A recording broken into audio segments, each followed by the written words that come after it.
You've been betrayed. Oh! Countless times there's been persecution for obtaining power. All right, Black Moon Lilith, hit the thumbs up and subscribe. Here is your main struggle. Your struggle is between sacred power and literally the fear of destruction itself. Okay? Because through so many lifetimes you've been destroyed. It's just, I don't even mean to laugh like that. Like, it's just like, look, like, you know, if you're listening to this and you have this placement, you fully understand. And so the thing is, you're meant to wield power in this life, and you're meant to not fear it. And that struggle that you face is the fear of destruction. That struggle you face is actually exerting your magical prowess, your magical and psychic abilities, your ability to hypnotize somebody through everything we spoke about, in your magnetism, your ability to essentially walk into energetically aligned relationships. Your struggle is really about financial dependency. Now, this can be you having a lot of money and supplying somebody who does not have nowhere near the same amount of wealth, financially speaking. And you get into power dynamics where that person is essentially stealing from you somehow, some way. So you'll get into this with Black Moon Lilith and Scorpio. Now, the other side of this is you could be somebody who feels completely poor. You could be poor in the mind. And you can come in contact with somebody who's super wealthy, and you'll want to take and steal from them on the other way, because Scorpio is about absorption of abilities, of skills and assets. And financial management, for example, is a skill, and it's something you can develop. You can sharpen this as a tool. Like, you don't have to be born into a wealthy mindset to transform and alchemize that, and you're able to help that with people. But you can walk into financially dependent situations, all right, on either side. This also could be about codependency at a romantic and intimate level. All right, consistently dating and courting people who will constantly betray you until you stop betraying yourself. And when I say betraying yourself, what I mean is having an expectation of a relationship and then settling for something less than what you expect. So if you expect complete and honest loyalty to never be cheated upon, if you expect that, and you notice the signs and your psychic ability says this something's wrong, and you don't get out of that relationship and you stay, especially when you know, okay. And I've been a victim of this myself. I played into the victim role of this at some stages of my life with my scorpionic energy. This won't work for you. These will turn into very toxic relationships. And it wasn't until I decided, when I started seeing those signs, and after repeat, because you do have the karma of punishing yourself, right? Because you have this expectation over time. Your struggle is that you're here to be punished, and you're here to live a hard life. And that's not necessarily true. You're here to live a powerful life and wield that power responsibly. And that's the truth. Doesn't mean you can't fall into the victim narratives. And so again, like I said, I've dealt with this myself, so I can talk about this from very personal experience. However, at this stage of my life, that's completely out of the window. We're not doing this. We're not doing this. So outside of that, you can walk into potentially avoiding sex, avoiding intimacy altogether, or you could be on the other side. You could dive in so deep to it where you become completely addicted to sex, and unconsciously so. So you will also walk into relationship with other people who are unconscious about their sex drive and how to use the sexual energy in order to create. Because the amount of power you have, the type of spells and manifestations that you're able to create are otherworldly, immense, and reality warping manners, right? You literally can warp reality. You have Jean Grey type powers from X-Men. Okay, you have Wanda Vision type powers as a sorceress, right? Like, you have Doctor Strange abilities. So what you can create and manifest is absolutely endless. It's completely infinite, right? It's why people want to control you so much.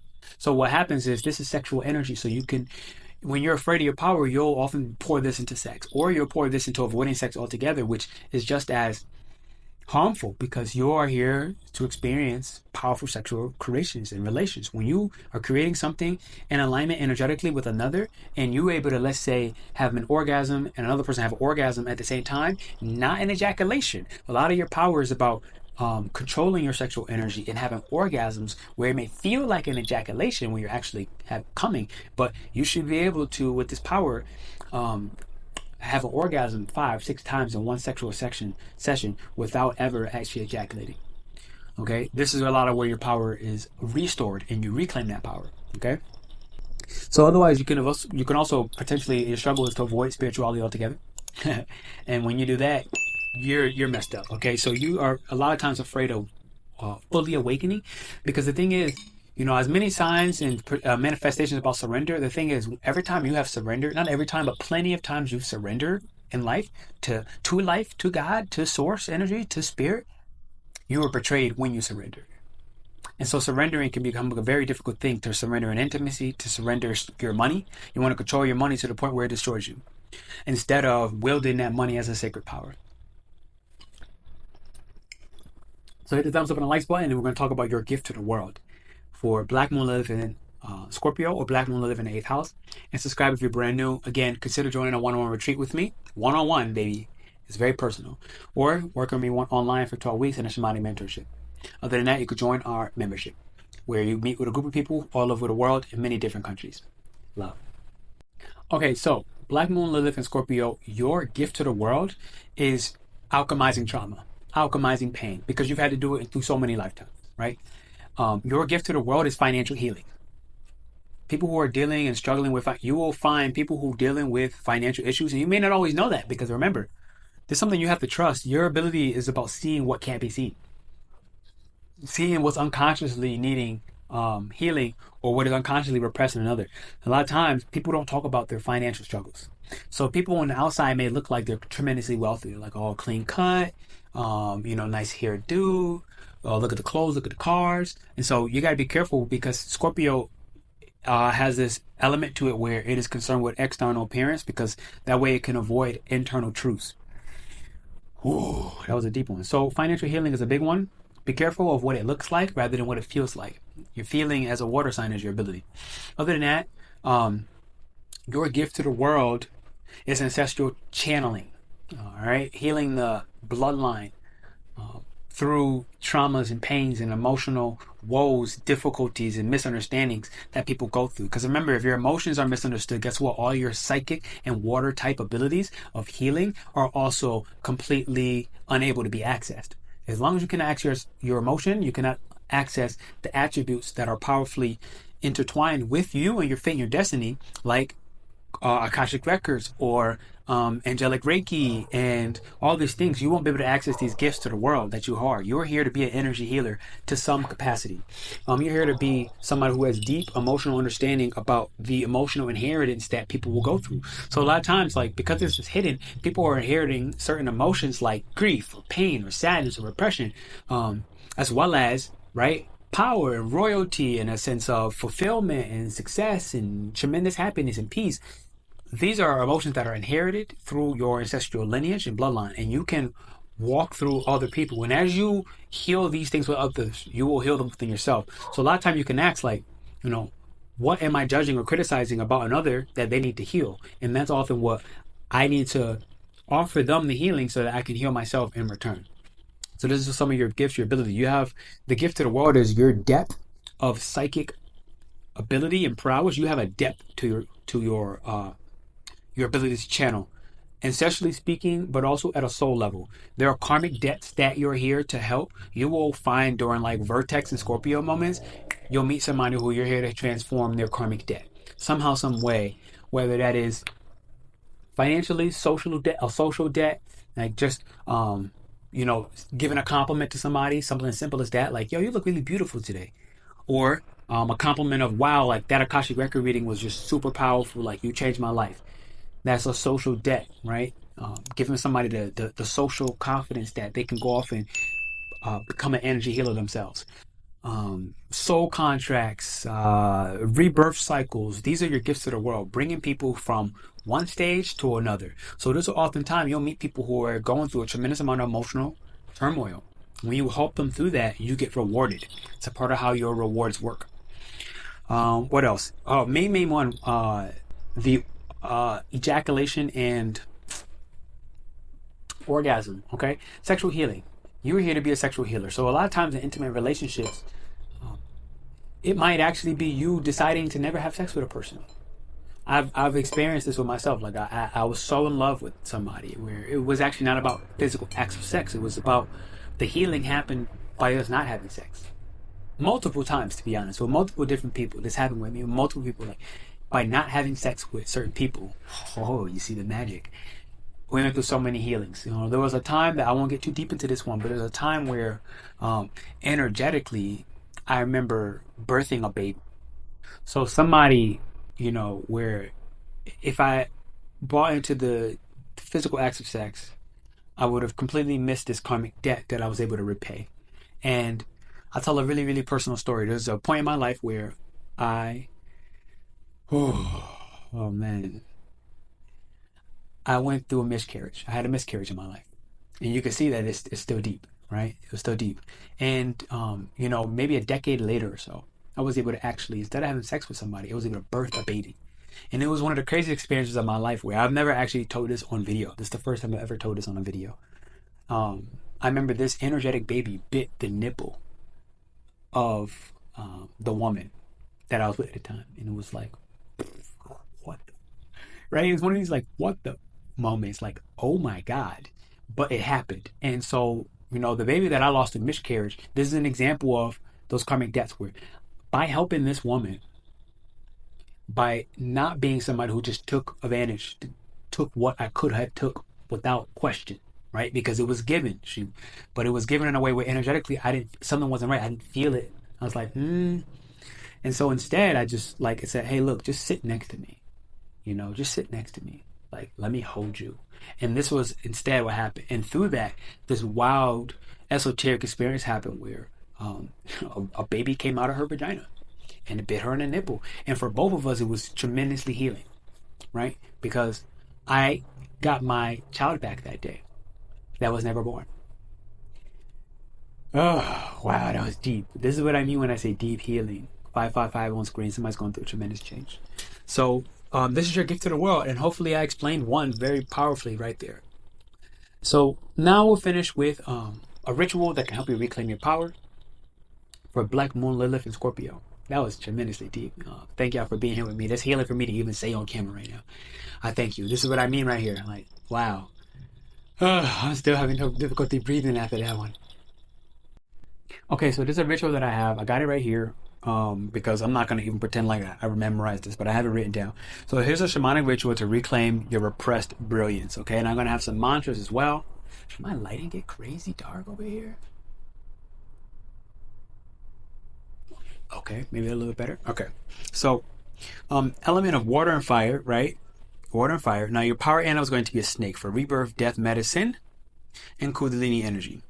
All right, herbs. I'll put this up on screen. Mugwort, Damania for erotic healing. Rue, ashwagandha for your nervous system. I'm a big fan of ashwagandha, and also reishi mushroom for your nervous system because Scorpio, you go through a lot of nervous system disruptions as a part of being exalted in Uranus. So here's the ritual. I want you to anoint your body, okay? And I'm going to try to do this and show you a little bit right now. Make sure to anoint your body. What oil you use will matter, okay? Depending on if you're Vata, Pitta, Kapha, this could be different, all right? Just get in a one-on-one Ayurvedic session with me. I don't have time to explain Ayurveda right now, but I do have an Ayurveda service out there if you want to learn more about this. But so let's say something like coconut oil, olive oil, sesame oil. The type of oil you use is a carrier oil. So understanding the properties, Ayurveda speaking, will really help this spell or ritual to and be more powerful. And you're going to rub this together, and as you're rubbing this together, fire and water, okay? Your fire hand will be your right hand, your water hand will be your left hand, okay, for masculine and feminine. You're going to rub this fire and water together as the elements, okay? Notice one hand glowing blue, light blue, oceanic blue even, and one hand fire, red, orange, yellow. And as you rub this together, I want you to rub your womb, okay? So starters, because you're trying to probably deprogram, let me move up. Okay, I want you to rub your womb. I'm going counterclockwise to begin. Counterclockwise is about deprogramming. Rub your womb in your sacred area while breathing into the pelvis, which is here. Okay, so rub and deprogram. Now, while you're doing this, you're going to burn a black candle. Okay, and as you rub this womb, now the oil is there, you've deprogrammed some of the repressed energies and etc. Now I want you to burn a black candle while all of this is happening. Okay, so burning a black candle, I want you to reclaim by saying out loud, what power have I repressed out of fear? And when you understand that power you repressed out of fear, that's the deprogram. That's what you're deprogramming. You can say that while you're rubbing your belly in circles. Then I want you to speak out loud the phrase, I call back my brilliance from every shadow that swallowed it. So now you can switch and you can rub clockwise on your belly. clockwise. This is going to reprogram the energies. This is basic one-on-one magic. Come join my retreat if you want to learn more of this stuff, because this is my biggest joy. This is my shamanic and sorcery rebirth power that I've repressed and have coming back. Like I said, my Scorpio moon connected to this black Moon Lilith is rebirthing this. Okay, so now I want you to enter a darkened bathroom or womb-like space. Remember I spoke of the womb earlier being the cave in one of my past lives? This is the rebirth center. A dark space, a cave, and let your body shake, cry, and feel. So for me, like, I can kind of only really cry if I sing. What makes you cry? Is it a sad song? Is it singing like me? Is it a memory that you think of and you cry immediately? I used to cry when I thought about my grandma and her death, right? Like, what is it that makes you cry? All right. And let that happen in the shower. Now, with that, I have a powerful mantra for you as well. And the powerful mantra is, I am the flame in the underworld. My pain is sacred. My power is ancient. I no longer hide. I transmute and rise. And so that is for you, okay? That is for you. Now, my last deep tip is to check the ruler of your 8th house. So here's what I mean by that. If your 8th house is Cancer, then you need to go to the moon and see what house is that moon in, what zodiac sign is that moon in, what house that moon in, because then that will give you the keys that holds the deeper power and initiation and transmutation of your specific ability to alchemize. And again, we could do this one-on-one base, or you could do this with me in the Shamanic mentorship or retreat online, because that's stuff we will go into. Or I actually have a workshop that's coming up, a 3 free-day webinar that's going to come up. And that 3 free-day webinar will also have one more step deeper, this alchemization and activation of your power all through the 8th house. So I had this workshop coming for the 8th house. And that's something you could do as well if you want to deeply alchemize your pain. And I think this is what I have for you. Is there anything else? My key now is, if you're ready to own your power and stop playing small, because this is what Black Moon Lilith and Scorpio does. It plays small. If you feel like you're apologizing for your truth, you're apologizing for your worth, you're apologizing for things that... I always tell people, like, don't say sorry. Like, stop saying sorry. Most people say sorry when it's not necessary. If you feel like you're meant to guide others and alchemize their pain, their emotions, their psychic abilities, and so much more, you want to work with me one-on-one, I invite you to come with me. I invite you to check out this one-on-one retreat. If it's not the retreat, check out this 12-month mentorship. We're going to focus on magic and shamanic alchemization the entire time. If not that, check out our 3-day free webinar. And from there, it is going to be a private group. We're going to only take 5 people, and 5 sorcerers, magicians, witches, because like I said, you're the repressed witch with this placement. And I'm going to do that. So that's something where you could do it in a small group of only 5. And we're doing 5 because of the elements, okay? 5 people, 5 elements: fire, earth, air, water, ether, etc. And so other than that, any psychic gifts you felt, that you're ready to reclaim, soul retrieval fragments that you're ready to reclaim, you can come and you can work with me. There are plenty of capacities to do that. And if all of those are out of your range in any way, shape, or form, first I want you to apply. If you feel a deep call, like, apply. Because to work with me one-on-one, you need to apply. You can get a one-on-one reading. You could just book that on my website, because I don't think that's anything significant enough where we need to have a discussion ahead of time. But once you book, I will have a discussion with you before we do our one-on-one session one time. But if you want to work a longer term, whether it's a retreat or 12 weeks, I do this because I need to have people that are really, really serious, because the work I do is critically important. The work I do, like you have gone through a tremendous amount of betrayals through many, many lives, and I've had to understand how to filter out. And so even through that process alone, you'll probably learn how to filter out leeches, vampires. That said, hit the thumbs up and likes button, subscribe if you're brand new. I had a tremendous joy doing this. I didn't know I was going to go this deep today, but we did. And so check the timestamps, subscribe if you're brand new, hit the thumbs up, and click all the notifications on. This is Black Moon Lilith and Scorpio in my personal interpretation. Hopefully, do try that ritual. Powerful. I feel it already in my belly as I say it, like, wow. I'm already feeling it, and I do need to get a black candle and do this myself. So, again. So, I love you. I want to say thank you. Ciao.